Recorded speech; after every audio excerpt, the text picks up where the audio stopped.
આલીને ગાડી લઈને હેડતો. એટલે પેડા લાયો છું, મુહૂર્ત કરવાનું છે ગાડીનું. ફટોફટ ઈકણ આવો ચોકમાં. આવું છું. હો વાર ના કરતા લગી રે. અરે પણ તમે ઉતાવળ ના કરી નાખી એમ. અલ્યા ભાઈ આ તો આજનો દાડો વાટ તો જોઈ હતી. એટલે અરે અમે કોક કરો. અલ્યા ગાડી હારી હતી. હું ના લાવોત ને તો બીજો લઈને જતો રોત. એવું હતું એમ. તો હારું હેડો. હો આવા છે. એ આ મારે ઓળશે હેજી વેજી બળવાનું ઊભું કર્યું છે. શું કરવાનું હવે?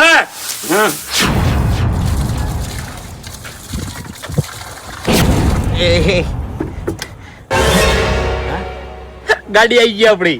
હેડો પેડા ખાવા. આઈ ઓવે એટલે હું તો કીધું તમે મસ્કરી કરો છો, લાવી દીધી ગાડી. આવી મશ્કરી ના કરું લે. એવું? આ ખેગાર છે લે, બોલી ના ફરે ભલા આદમી. ઓય ઓય. ખાલી એકદમ ના ગાડી જોવા તો હેડો લે. તમારી ઓછો ખુલ્લી જ રહી જાહી અને તમે મને કહો કે વાહ ખેગારજી વાહ.